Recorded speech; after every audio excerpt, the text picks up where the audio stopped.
یہاں پہ دعوت ہم دے رہے ہیں پورے اسلام یار اسلام جو بھی اہل کتاب ہو یا جو بھی دنیا کی کوئی بھی جان جس میں ہے. میرا نام عاصم الحسن ہے. میں یہاں زڑیبل کا نواسی ہوں اور ہم یہاں صدیوں سے اس امام بارگاہ اور امیر المومنین علیہ السلام اور ان کے باقی جو اہل بیت ہیں ان کی یہاں پہ خدمت کرنے کے لیے یہ پورا زڑیبل کے ساتھ ہم ہمیشہ روانہ ہیں. دیکھیے آپ کو اس کے پس منظر میں جانا پڑے گا. پہلے یہ ہمیشہ یہ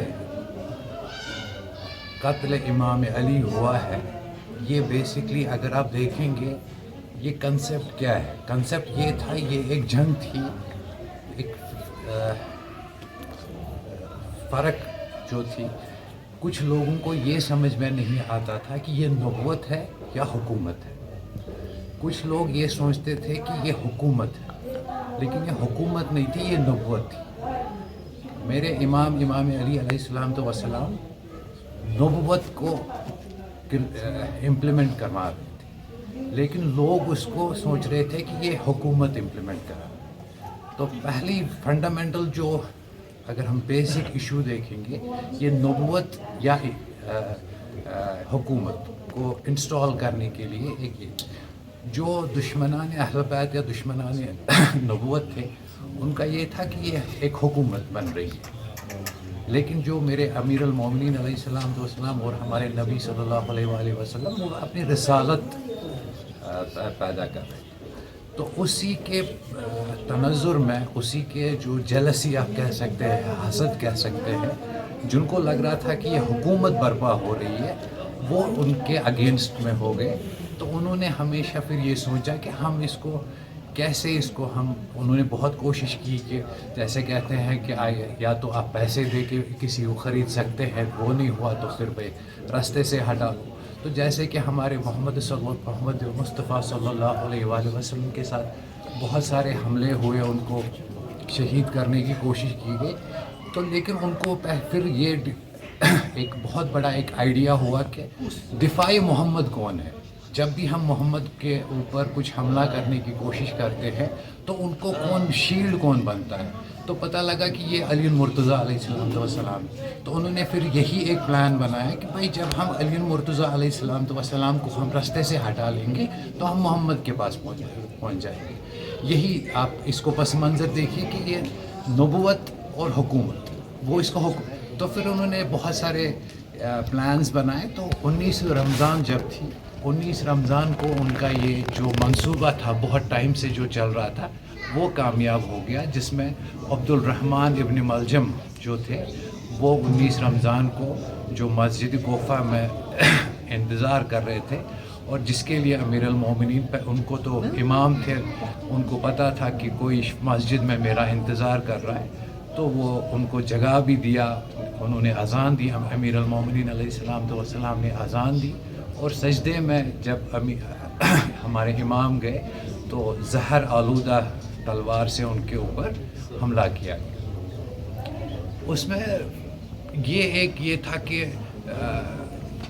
جو ایک بہت بڑی کامیابی میرے امام نے اس ٹائم اعلان کر دیا کہ میں فخر کرتا ہوں کہ میں آج کامیاب ہو گیا رب کعبہ.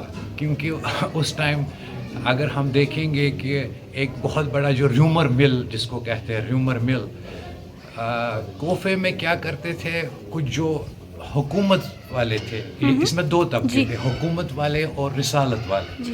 حکومت والے کیا کرتے تھے ایک چھوٹا سا میں مثال دے دوں گا. یہ ہمارے بہت بڑے رائٹرس ہیں جو بھی ہمارے اہل سنت بھائیوں میں سے ایک رائٹر ہے. انہوں نے لکھا ہے کہ وہ صبح چھوٹے چھوٹے بچوں کے بکریوں کے بچے گفٹ کرتے تھے صبح کے ٹائم پہ اور دوپہر کے ٹائم پہ ان بکریوں کے بچوں کو ان بچوں سے چھین کے چوری کرتے تھے. پھر ان کو بولتے تھے کہ یہ علی المرتضیٰ نے چرائے ہیں. تو کون علی المرتضیٰ جو یتیم جتنے بھی بچے اس وقت کے یتیم بچے ہوتے تھے وہ بولتے تھے ہمارا باپ جو ہے علی المرتضیٰ علیہ السلام. ویسے ہی انہوں نے ایک ریومر مل بنایا تھا کہ امیر المومنین مسجد میں نہیں جاتے ہیں, نماز نہیں پڑھتے. پھر جب ان کی شہادت ہوئی تو اس پہ انہوں نے کہا کہ آج تو سب کو ایک اللہ تعالیٰ نے پروو کر کے دیا کہ میں آج کامیاب ہو گیا کہ میں تو مسجد کوفہ میں سجدے میں شہادت پائی. تو اس سلسلے میں ہم پورے عالم اسلام اس دن کو ہم ایک بہت بڑا ثانیہ مانتے ہیں, جب ہمارے رسالت کے جو شیلڈ تھے, جو رسالت کے ہمیشہ جنہوں نے رسالت کو بچایا, ان کا آج بہت ہی کروڈ وے میں قتل کیا گیا. تو جو ایک اسلام کی ایک ہسٹری میں بہت ہی ایک ثانیہ والا دن ہے. یہ جو 19 اور 21 رمضان کے دن ہیں, یہ جب سے یہ امام بارگاہ بنی ہے یا یہاں پہ شیعان علی جو آئے ہیں, تو ہمارے جو علماء دین یہاں کے رہبر جموں اینڈ کشمیر کے رہبر مولانا مولوی افتخار حسین انصاری صاحب ہیں, تو انہوں نے اس کی ایک یہ ڈالی کہ یہاں پہ ہر کشمیر کے ہر علاقے, ہر گاؤں, ہر طبقے کے لوگ آتے تھے. 19 شب 20 شب 21 شب یہاں پہ ہم ماتم داری اور علی المرتضیٰ علیہ السلام ان کے غم میں شریک ہوتے تھے. تو اس سلسلے میں یہاں پہ ایک شیعہ ہر کشمیر کے ہر طبقے کے مسلمان یہاں پہ آتے ہیں. اس سلسلے میں ان کے لیے ہم یہاں پہ کوشش کرتے ہیں کہ ہم ان کے لیے نیاز بنا کے رکھیں تاکہ وہ افطار کر سکے, سحری کر سکے. کیونکہ کچھ سال بیچ میں یہاں پہ تھوڑا سا اگر میں کہوں کہ کمی ہوئی تھی بیکاز آف XYZ ریزنز, لیکن ابھی وہ پھر سے جو پہلے سے شروع ہوتا تھا, لوگ لاکھوں میں یہاں پہ آتے ہیں, وہ یہاں پہ شام کو آج انشاءاللہ افطاری کریں گے اور صبح کی سحری ہوگی, اس کے بعد یہاں سے تعزیہ برآمد ہوگا. ہوتا ہے شام کو یہاں 1400 ترانیہ جاتا ہے اور سحری جو ہے اس میں 300 اور چائے بھی اور پانی بھی سب کچھ ملتا ہے. ان کو ظاہر ہو خرچہ اوپر والا ہی دیکھتا ہے, یہ ہے ہمارا, یہ اوپر والا ہی دیکھتا ہے کیا خرچہ, یہ اس کو اوپر والے کو پتہ ہے کتنا خرچہ آتا ہے کیا آتا ہے. یہاں پہ دعوت ہم دے رہے ہیں پورے اسلام غیر اسلام جو بھی اہل کتاب ہو یا جو بھی دنیا کی کوئی بھی جان جس میں ہے, جو ان کا فکر ہے اشرف مخلوقات, ان کو ہم دعوت دیتے ہیں وہ یہاں پہ آئے اور یہ جو نیاز ہے اس میں شمولیت کریں.